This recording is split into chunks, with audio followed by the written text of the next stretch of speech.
Welcome to the Clear Impact Podcast, brought to you by MITRE Brands University. Thanks for joining us today. My name is Sherri Connor, and I am your host. Whether they're just looking at a product, trying to make a decision, whether they bought it, whether they're in the middle of a service issue, we're going to be there and we're going to take care of it. And I think that's the biggest sell. There's a trust factor there, or at least there should be. And if there's not, that's my job as a sales leader to instill that trust. Good morning. We are here on the Clear Impact Podcast, and today I am chatting on the phone with Andy Brill. Welcome to the podcast. Thank you, Sherri. Good to be here. Yeah, thanks for making time. And so before we talk about multifamily projects and MI windows and doors and all of that, tell us a little bit about you, like your background, your experience, and then your current areas of responsibility and territory. So I'm going on my 25th year. I believe that'll be next month. I started off back in, I believe it's 2001. I have an engineering degree, and at the time, MI, home products, was looking to fill that role. So I started off in the test lab, running simulations, doing thermals. I was in charge of the structural thermal testing, sound testing, got involved with a beautiful Florida product approval project, and then moved into sales. So I was a replacement rep, moved my way up to a regional manager back during COVID. And MI invested a lot of money during COVID in our capacity and our plants. And we never really focused on the multifamily division. So I think with my background in sales and technical data, they decided to create the position for multifamily. And that's what I've been doing here for the last 3 years. Wow, that is such a leap. Like, that's a very unusual story. You don't hear that very often. Not too many engineers are going to go into sales, but Stan Sullivan actually back in the day gave me my first opportunity. So I still appreciate that guy. Aw, that's awesome. And so what is your territory? Basically, it's Texas up to the Dakotas and everything east. It's a multifamily project. So I deal with the customers and also the reps from the MI side. Okay. And where are you based? I'm based out of corporate. I live in Mechanicsburg, right across the river from Harrisburg. Okay. So you're in PA. Nice. So do you tackle Florida also then?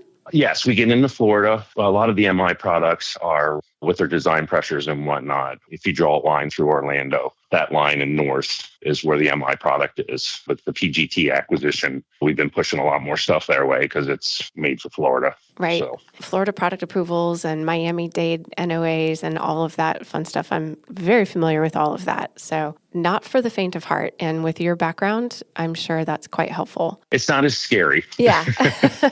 Not for the average person. So before we dive into the details of MI and all of that, can you just give me a quick definition of multifamily? So, yeah, a lot of people intermingle. They'll say commercial. I really try and stay away from that word. We're more of the way I view MI is a light commercial window. So our wheelhouse, the stuff that we really excel at, your 3 or 4 story garden type apartments, condos, that type of deal. Yeah, we can go higher floors. We don't do high rises or anything like that, but you get a lot more obstacles the higher up you go, and a lot of it's service related. So for us, multifamily is typically a project of 300 units or more. And like I said, they're going to be about 3 stories, garden style apartments or condos. We also do a lot of other things like military housing. There's a lot of other things that kind of slot into that. But for the most part, you're looking at 3 stories. Okay. Is it new construction or refurbishing, remodeling, or a mix? It's a mix. I would say 80-20. Most of it is new construction, but we do a lot of rehabs. We have a rep down in the Maryland area, does a lot of, tear outs. The funny part was, or the cool part was, one of the projects he recently did were our windows that were being replaced from 30 years ago. So that just goes to show the life cycle of the product, and then the fact that, they wanted us back in there. They wanted our product back in there. So that was a good example of a rehab job. That's awesome. But yeah, we get into both of those, but it's just leaning a lot more to new construction. Yeah, that makes sense. Well, especially as cost of housing and cost of building keeps going up, people have to be able to afford the roof over their heads, and multifamily is a great way to to be able to do that. So here's a question. Who are your customers? Like primarily, who are you talking to? Are you talking to property managers? Are you talking to architects? Like who's your person that you're talking with? The easy answer to that is everybody. Okay. So there's so many different ways to approach this. If you want what I'll call the low hanging fruit, yes, we'll do a job site visit. We'll find out where the next project is. There you're dealing with a general contractor. We also go after the architects, owners, and developers. That's more of a long range vision because you're trying to get spec'd on a project that might not happen for 3 or 4 years. And then we're also, like I said, dealing with our customers and our reps, because even though we might not know about a project, our customer might have a relationship with somebody, and next thing you know, it's, hey, can you quote these windows? So pretty much from ownership all the way down to the guys installing the window, everybody that's touching that product is technically our customer, and we need to be in front of them and visible at some point in time during the process. Okay, that makes sense. And so what is the process like from start to finish? How do they engage with you and your team and with MI from the beginning until the end? What is the normal process? So I'm going to say skipping a couple steps here about getting spec and whatnot. Once the project's going and we're in a bid cycle, our customers, our distributors will work with the architect, owner, GC. They'll do a takeoff, put that into our software, and then they submit that to us. They might have notes on codes or applications, or they might have some technical questions. So that quote will come into our department. We flip the quote and we apply discounted pricing to it. We look at a lot of different things, quantities, project duration, when it's going to start, where the project is. And then we'll put a quote or presentation together. We'll send that back to the customer. They'll get in that bidding cycle. Once the project's awarded, then they'll start placing POs. And then it becomes more of an internal manufacturing and field service handoff, I guess, versus sales. But we're also developing through our service department, they're going to show up on the job sites with the water testing, do like a break it, fix it. So we're really trying to that whole process of when the project's awarded to when it's over. We still want to be heavily involved in every aspect of it. We are sharing our expertise around all topics relating to the window and door industry. Whether you are a customer selling our products or a homeowner doing research, the Clear Impact Podcast provides helpful content that makes an impact. Subscribe today wherever you listen to podcasts. That's awesome. And I'm sure that's helpful for whoever the GC is, because, they're dealing with multiple vendors across multiple fronts when they're doing a project like this, especially a new construction project. And so they want to be able to rely on a vendor that knows what they're doing and can really handle it from start to finish. Yes, that's correct. And so what would you say, I know this is probably an impossible question because you do have a pretty robust line between the V2000, V3000, single hungs, double hungs, all the horizontal rollers, and even casement awnings. What would you say are probably the most common, or maybe even your recommendation as far as products for multifamily projects? So that's actually a great question and an easy one to answer. It truly depends on where the project is. What you're going to put in Florida is going to vary versus some other parts of the country. But our single hung window, we have V2000, 3500, that just because of the way the product is built, we call it componentized. What I mean by that is if you break the sill or you break pretty much anything on that window, regardless, outside of the main frame, you can fix the product. And you get into these multifamily jobs and there's a lot of different people touching those windows, and some of them aren't the most skilled guys out there, and stuff gets damaged. And our product is very, very easy to take care of. So the 3500 single hung would be my first recommendation. And then the other popular items are 910 patio door. Once again, that's easy to service, and our casement window. And when I said about where you're building, you go out west and there's certain areas where they prefer, say, a horizontal slider versus single hungs. It's just kind of the area and what's kind of expected. You get into the Northeast, the Boston area, they don't know what a single hung is. It's everything up there is double hung. But like I said, for the most part, for what we're bidding, it's our 3500 single hung 910 patio door. And then we can also get into the slider or our casement product. But there's not a lot of fancy stuff going into multifamily. Right. Yeah. It's almost like not quite builder grade, but maybe a step up. Yeah, I mean, the biggest options you'll get, and it's not because of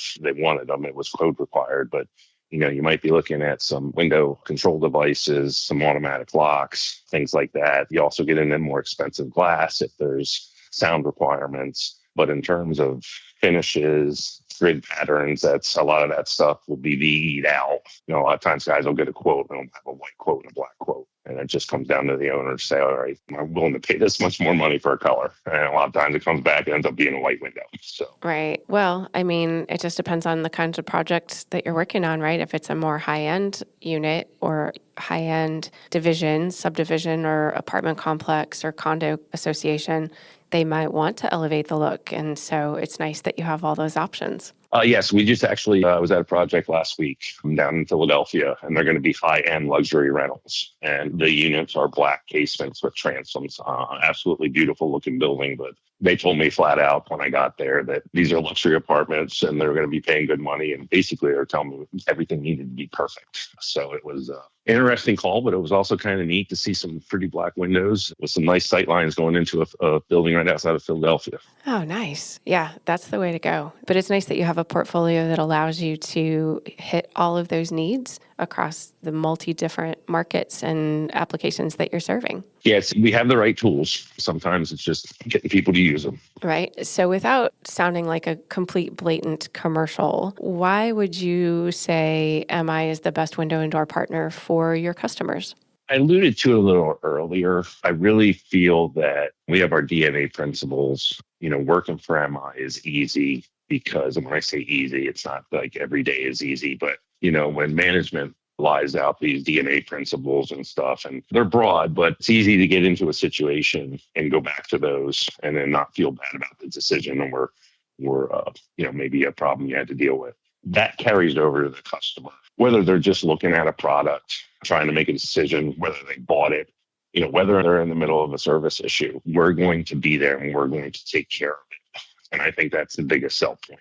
There's a trust factor there, or at least there should be. And if there's not, that's my job as a sales leader to instill that trust. But, we're not perfect. Nobody's perfect. But it's how you handle the things and move forward and take care of people. And I think that's the biggest sales point that I would bring up. Yeah, that's awesome. I was half expecting something like around quality or delivery or timing or something like that. But I think you went right to the root of it, which is who we are as an organization and how we operate. And so speaking of the MITRE DNA, I've been asking people this question on the podcast lately. What is your favorite DNA point? That actually is more difficult question than the other one you thought was difficult. You can have more than one. Okay. No, there's a bunch that really kind of get me. I don't want to say every day, but I would say I'm comfortable being uncomfortable, especially with a lot of the projects we get into. I got to take my blinders off and look around the corner and make sure that we're doing the right thing. And that also goes into, I don't have the DNA right in front of me, Sherri. The worst decision is making no decision at all. Yes, thank you. And I've made poor decisions. And once again, jumping into another DNA aspect there, I'm going to learn from them. We constantly have losses through the multifamily department, or we didn't get a job, or we might not have gotten spec'd. And I'm not going to dwell on why or the minute details, but I'm going to learn from them. So moving forward, we don't encounter that again. Right. So there's I think I hit about 3 of them there, but there's 3 of the more popular ones for me, at least. Yeah. So we celebrate the wins and learn from the losses, or yes. We are comfortable being uncomfortable, and we believe the worst decision is making no decision at all. Yes. Those are solid choices. I like them all. It makes your day-to-day activities a little easier. Like I said, I don't know if I said it correctly, but we have difficult decisions we have to make every day. And those DNA points put you at ease when you make your decision and run with it. Right. Well, I think the thing that I love the most about the DNA is that it's empowering. So you kind of lose all of the micromanagement tendencies that come about when you don't have something like that, because you're never really sure what the right next step is, and you're always having to check in and is this the right thing? Is that the right thing? Here we kind of have a compass to help us, right? So we can decide for ourselves, if it lines up with this and I'm using my best judgment, then I can move forward and be successful and or learn if I'm not, right? So I love that. Andy, I think we covered everything. If I can throw one more thing in there, Yeah, sure. and I can't believe I missed my favorite DNA. And once again, I don't have them in front of me, Sherri, but to paraphrase it, we focus on our opportunities and not the obstacles. And I believe there's something in there that the obstacles are what we created. And I can't tell you how many times I use that during a day, just whether it's with internal team members or customers, or, I don't look at it as a negative thing, but it's an obstacle. We put it there. Let's get it out of the way. Yeah, we focus on opportunities, not obstacles, because the only barriers that exist are the ones we choose to create. I was pretty close. Yeah, that's very close. That's pretty good for off the top of your head. That's amazing. Well, Andy, it's been a pleasure talking with you today. Thank you so much for giving me your time and your expertise along this line, and wishing you the most success. And I hope you have an amazing day. Thank you, Sherri. You do the same. All right, thanks. The Clear Impact Podcast is brought to you by Miter Brands University. We are a part of Miter Brands, a family of leading window and door brands, united by our passion for quality and relentless pursuit of 100%. At Miter Brands, our common purpose is to deliver value by manufacturing the finest products, services, and customer experience every day, everywhere. Our window and door brands deliver regionalized expertise, products, and services, all backed by a national company. Miter Brands University is here to educate you, our listener, so that you can be a more informed consumer of window and door products.